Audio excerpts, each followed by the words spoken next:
Hello, hello, hello, and welcome to Inner Work for Greater Good. My name is Emily Aldridge. I am the creator founder of Change Light, the creator of the Change Light system, www.changelight.world, where I teach change makers and leaders, people who are trying to make a positive difference in the world, where I teach you inner work that accelerates your power to change the world. How do you take that inner darkness and transform it back to light? How do you get out of struggle and into peace and access that incredible untapped power within you so that you can make a bigger difference? That's what this is all about. And so I'm really, really happy to be here always, every single week with you all. Thank you to those of you who are returning, and thank you to those of you who are brand new. Hello, hello. For those of you who have been watching, you know that I've been through an interesting saga of moving from Tucson and moving my husband from Tucson to New York City, and he's going to be joining me there. It's a whole long story, but just full disclosure, just because I love to add these little touches. I am sitting on the floor on our mattress with there's a pillow in the background here against the blank bedroom wall, and I'm actually in my pajamas right now. I'm not even hiding, we're not even doing just pajama bottoms. This is full-on pajamas. Do you want to know why? Because I don't have any clean clothes left, because we sold our washer and dryer so long ago. So this is real life, folks. It's a bit crazy here, but you know what? I think I clean up good, right? I mean, I've got my jewelry on, I got my makeup on, and we're ready to go. And I do have I made sure I brought my ring light and my microphone to this final trip, final push to finish the move out of this house and have both my husband and me living in New York City. But just so you know, it's been a little crazy around here. I'm definitely burned out on the moving part of things. So now that you know what's going on in my world, there's just so much more I haven't told you. Basically, I want to share a question with you that I and others have found to be incredibly powerful. This is a question that I have been using for years. And I understand there is a teacher out there who this is her thing. This is the question she tends to ask. I've actually been asking myself this question since years before that, but then I found out that she does this. And I was like, well, that's great, because it's a brilliant, brilliant question. And it's a great way to tune into what it is we truly desire. And then also magnetize that to us. So let me tell you a quick story. The reason why I was thinking about this question is because I met with a previous client, a client from years ago. And when I worked with him years ago, he was really struggling. And it's interesting because you could see that he is really a very naturally joyful person. There are those of us who it's you could say this person's naturally peaceful, or, we all kind of have our different, I guess, energetic essences. And so in his case, though, you can tell that, you could tell that was his natural state, to be energetic, to be joyful, to be excited, to be, just constantly, inspired and doing all kinds of things. And yet, sadly, he was really struggling in his business, the CEO of his firm. He was really depressed. He felt very trapped. He was struggling in his marriage and with his kids. He had a lot of wounds from childhood with his own father, especially, which, to be honest with you, I find that with a lot of leaders is that a lot of them have daddy issues, sort of difficult relationships that they had with their own fathers, or even absent relationships with their own fathers. So anyway, he and I were meeting, and I haven't really spoken to him in a long time, but he thought of me recently and said, we've got to get together. I happened to be in town. And he said, okay, so I was writing in my journal. He goes, I've had so many breakthroughs. And I was writing in my journal, and I found myself writing about this wall that I finally broke through a wall. And he said, I instantly thought of you, Emily, because I remembered the work that we did years ago, that you were the one that made me aware of this wall. And we did some things. But the point is he said, I immediately thought of you. And I'm like, I have to update her. So his life has completely changed. He's really worked on himself. And he was trying all kinds of things over the years, but he finally did have this massive, wonderful breakthrough recently. And so that's why he wanted to reach out to me. But one of the things that's happened is that he's actually getting a divorce. And, you know, he'd been struggling in his marriage for a long time. It just turned out that they really were not aligned in a lot of ways. You know, and so that's just the way it is, you know, neither person is bad, and it's just not working anymore. So he's getting a divorce, and he was talking about like how he's getting back into dating. And he said, so I made myself a list. He goes, because Emily, I realized he's great. He's so energetic. I love this guy. He goes, Emily, I realized I need to be in a relationship. I was like, he goes, I know, you know, it's, you know, that's kind of a controversial thing to say, or, you know, I really should. I forgot exactly what he said, but basically he was like, but I need to be in a relationship. And I noticed that it wasn't necessarily from a place of insecurity, or he just like really loves having a partner and wants like a life buddy, you know, an adventurer to like enjoy himself. You know, they can enjoy each other and go through life adventures together. So it was something he realized that he was very open to, and if anything, like really, really wanted, not as a springboard out of the old relationship, but just really wanted in his life. Because he's reinventing himself, right? He's going through all these changes. And so it's important for us to honor what it is that we really want and need.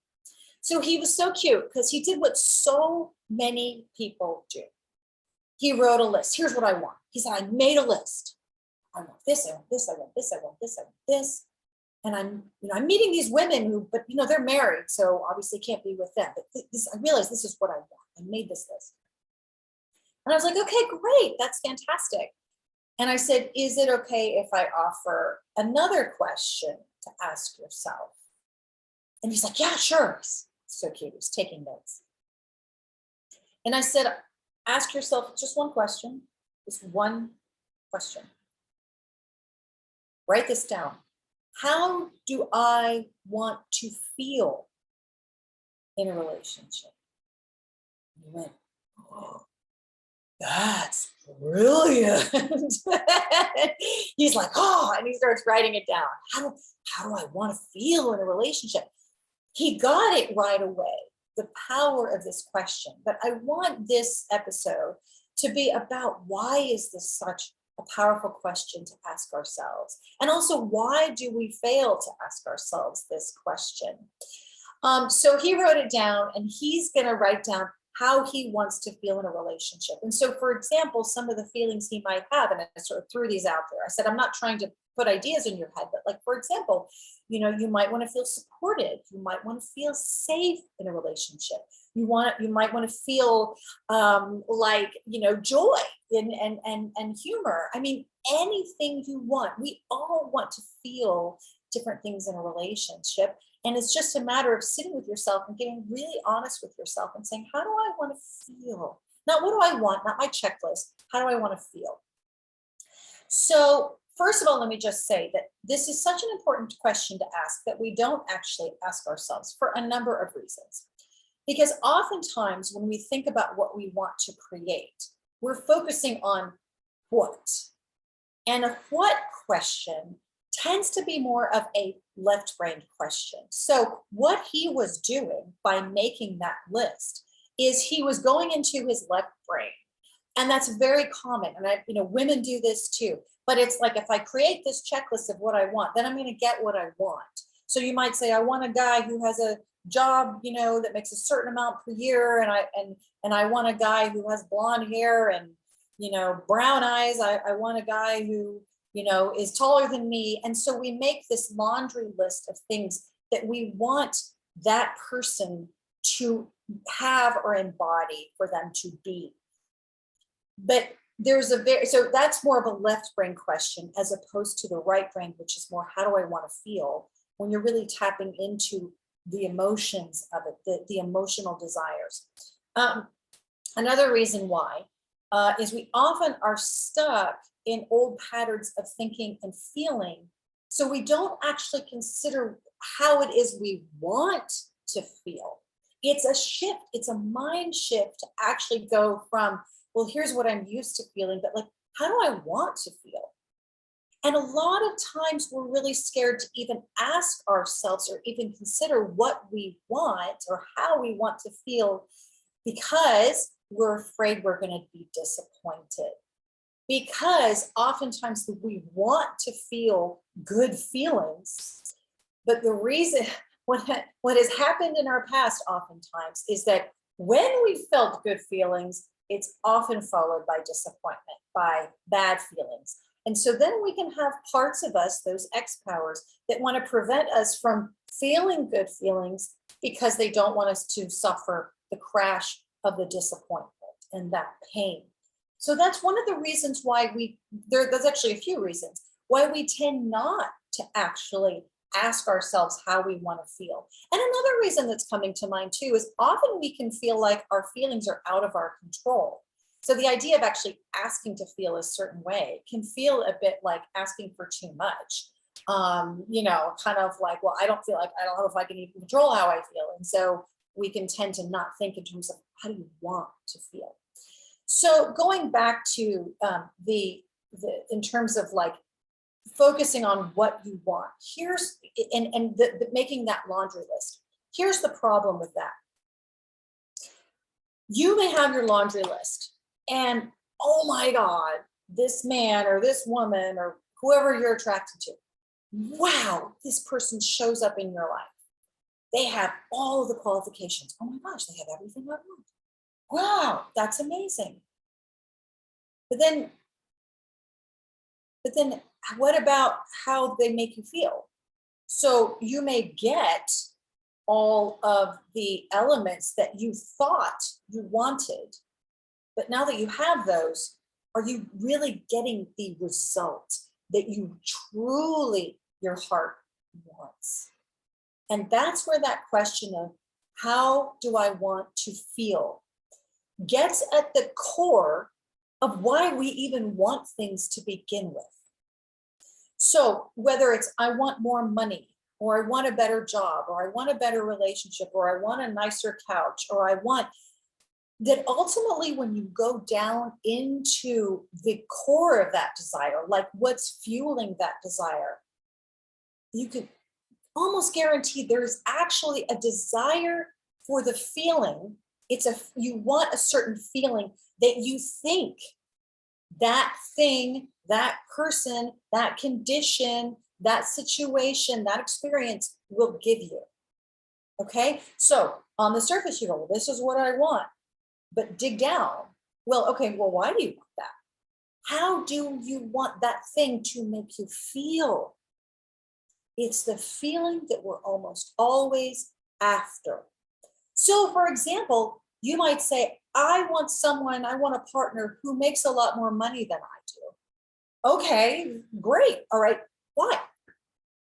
What feeling will that give you to have a partner who's making more money than you? What's the feeling that you're seeking by asking for that? And so that's where when you say, how do I want to feel? You're actually asking you're going to elicit the answer to the actual desire that you have. You're going to find out what your actual desire is. And the reason why that can be so incredibly important is that because what happens is, first of all, you're tuning into the feeling that you desire. So again, that's really the actual desire. It's not the concrete thing that you think will give you that feeling. It's that's actually what you want. Maybe you want someone who's making more money than you because you'll feel more safe. You'll feel more secure. You'll avoid having to struggle as much. You'll be able to stay home with the children. You'll be able to afford to go on trips. You can still keep doing your job, but you're not carrying the pressure of like having to float everyone, take care of everyone. It could be that you really value, physical possessions. Like you really like to be able to buy things like that. So maybe that's part of one of your love languages is gift giving.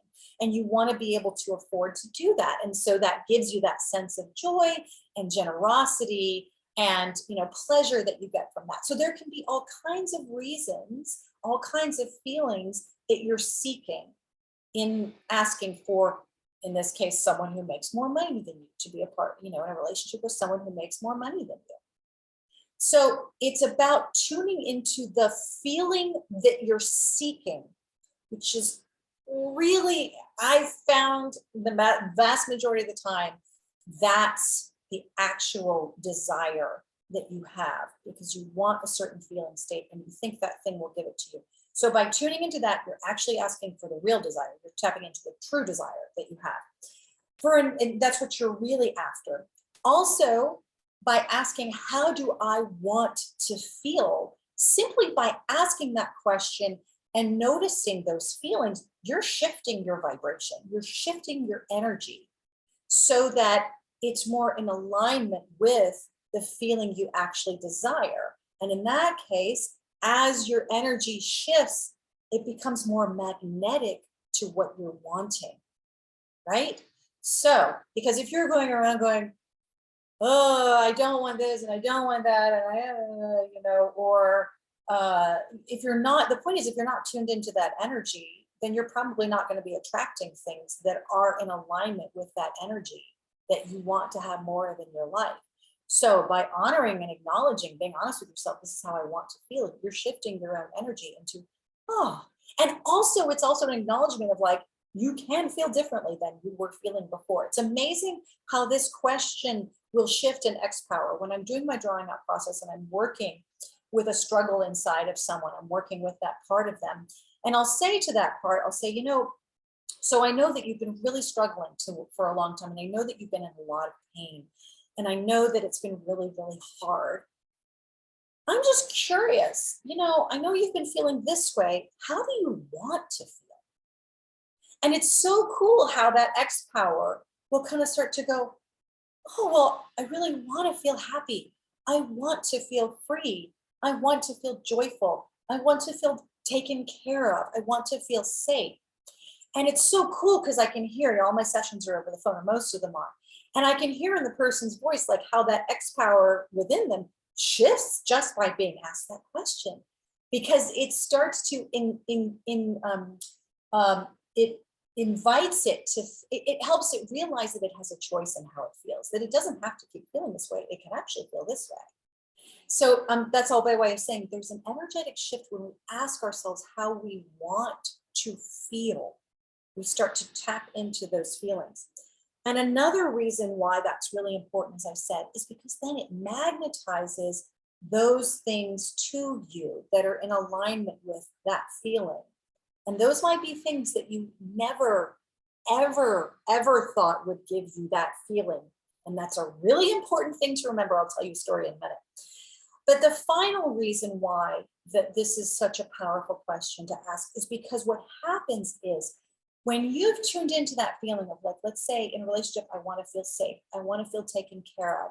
I want to feel like my love is received, like that I can give love and that it's received. Like, that's something really important to me. To me, it's not enough to be in a relationship to just like give love and not receive it, or just receive love and not give it. Like, to me, part of the pleasure of being in a relationship is someone to whom I can just give this love because it feels so good for me.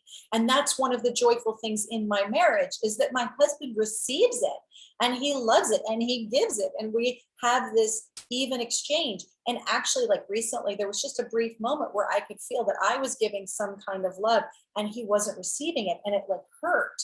And he wasn't trying to hurt me. He was just acting unconsciously. He wasn't thinking about it. But it's by way of saying that that's really important to me, is that I feel like there's this flow and that the person's receiving my love as much as I'm receiving love from them. So that's just one example. But what's so cool about this too is when you're tapped into the actual feeling that you want to feel, is that when those things start to show up in your life, so whether it's a relationship, whether it's someone with whom you could potentially be in relationship with, whether it's someone or something, whether, I mean, frankly, you could be like searching for couches online. And on the one hand, you might be like, you know what, that has a lot of the elements that I thought I wanted, but I don't know. I don't know how it feels. It doesn't feel right. It doesn't quite feel, it doesn't look like it feels comfortable or what have you. Yeah, I mean, I know that's sort of a silly little example, but that's just one way to look at it is you think about, so like for me personally, when I go shopping, whether it's online, and I don't shop very much, I really don't like shopping. But what I do nevertheless is I tune into, does this feel joyful for me? Like this item. And I'm very particular, even down to like can opener. Like I won't just go, oh, it's can opener. I'll be like, wait a minute, how do I want to feel when I hold that can opener? And it sounds laborious or something, but it's actually kind of fun because then what ends up happening is everything in your house, and someone might say this is like Marie Kondo, what sparks joy in you, but it's really true. It's like then that simple item that's just a can opener, because it has a certain feel to it and because it has a certain color or, and it works a certain way, it's like, oh, this feels good. It brings just a little tiny, like subconscious little like, oh yeah, this kind of makes my day a little bit better. And it all kind of accumulates, you see? So the point is that as you know and you tune into the feelings, what happens is you start to recognize when those people, those situations, those objects, those whatevers, experiences, what's aligned with those feelings and what isn't. Because you know how you want to feel. And if you start to notice that, well, it has like the elements of what I like, but I don't know how I feel about it. Okay. So that's where you go, okay, well, then maybe that's not the thing because you're not feeling how you want to feel in response to that thing or in relation to that person. So that's why it is very important. And that way you can more easily determine whether something is in alignment with how you want to feel or not, whether something is really going to serve you in having that feeling that you desire. I just want to say that's not to say, of course, those of you who've been in long-term relationships do not always give you that wonderful feeling. Okay. It's just the reality. But I will say this, in terms of my husband and I mean, we have a whole long history, and I don't know how much I've shared with you, but basically we've known each other since 1998. We were friends way back then. We were both, I was recently out of college, and I think he was almost out of college too. And we were both in very different places in our lives. And besides that, he was already in a relationship. There was just never any connection or interest or what have you. And then over the years, like I went through some relationships and he went through that marriage. And there were times when, well, let me just put it this way. When both of our respective relationships ended and we came together as friends, and then it started to develop into more, my left brain was like, what? It was like, he's your friend and this is weird and he's in another state. And, there were all these there were these objections, that were popping up. And also, he didn't fit the image that I'd had of who I figured I would probably end up with. He just didn't. I mean, in terms of his, I don't know, physical features, his like the work that he does, like there were just so many different things. Nothing wrong with any of those things. It was just like so different than what my left brain, what I sort of thought who I thought I'd kind of the type of guy I thought I'd end up with. And yet, when I tuned into, wait a minute, how does he make me feel? And I realized, you know how I feel with my husband? I feel safe. I feel seen. I feel cared for. He feels present with me. We communicate really, really well, which is part of that safety and part of that connection. I feel very warm. And here's the other thing I just want to tell you. I felt all these great feelings and it still freaked me out because I wasn't used to that in a relationship.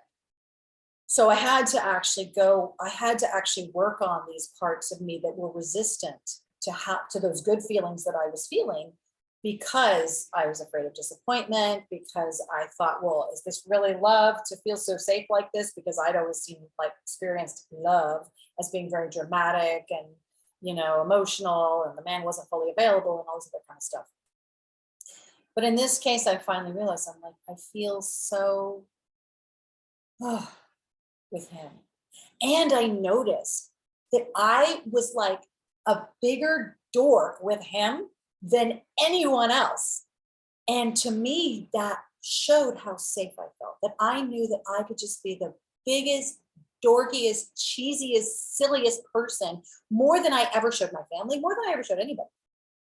With him, I was that way. And it was like, oh, wow, gosh, I'm actually noticing that I'm being more fully myself with him. You see? So that was even a sort of an indication to me that I was feeling safe. Even though I wasn't fully like, it was still a little scary to me. I was feeling safe because I felt safe to fully be myself.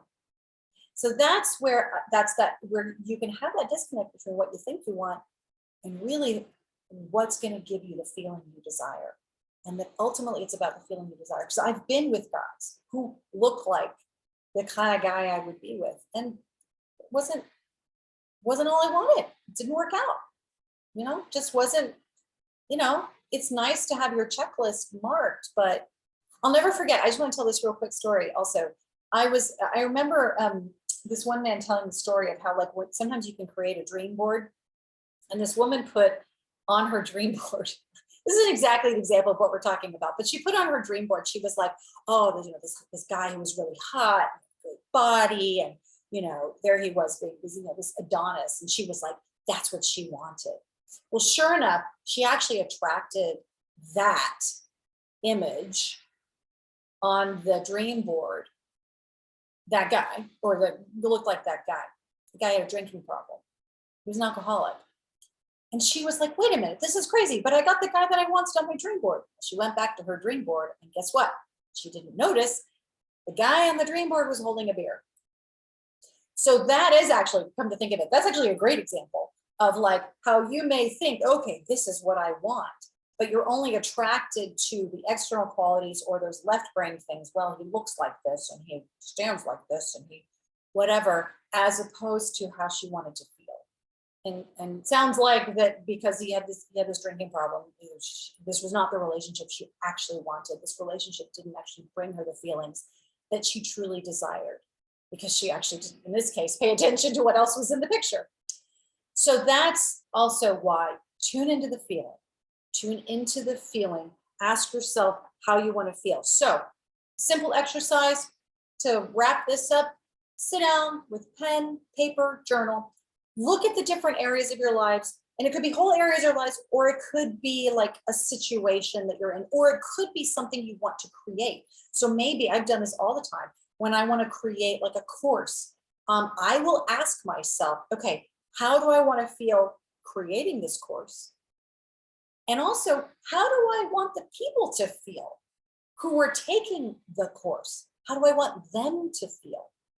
And so that helps determine, and it brings up all these ideas for like, oh, well, if I want them to feel this, oh, I could do this, I could do that. You know what? I should probably have this section or this tone. Like stuff just starts to happen because those are the ideas that are in alignment with that feeling, with how I want to feel and how I want them to feel. So the same thing, write down, maybe you've got a project, or maybe you've got a business. That's something I'm asking myself all the time in my business. How do I want to feel in business? It's not, what do I think I have to feel or expect I'm going to feel? How do I want to feel? And then how can I create the business that will give me that feeling? How do I want to feel with my executive assistant in the business? How do I want to feel with my clients? I've done that a lot because there have been some clients I've had who, they're all good people, but just don't resonate as much, or they're just not, but then like right now, all of my clients, I adore them and I feel amazing with them. I was telling that to my husband. I'm like, oh my gosh, this is exactly what I wanted. It's because I got really honest with myself. How do I want to feel in my relationships with my clients? So write that down. How do I want to feel? Ask yourself that question in a relationship, in your work, in this project, et cetera, and see what comes up and notice and honor and trust yourself. Trust that whatever answers are true for you are going to show up, and that whatever answers do come through really are, that's how you want to feel. And it's okay to feel everything you feel, and that you can feel that. Hope this has been helpful. As always, thank you so much, Emily Eldridge, Inner Work for Greater Good with Change Light, www.changelight.world. Join us in the community. Take the course that teaches you all kinds of cool techniques for how to really release your struggles, reveal your strength, transform that inner darkness back to light, bring those struggles back to peace, and truly, fully know your guiding star and live your truth. All right, thanks so much. I will talk to you all later.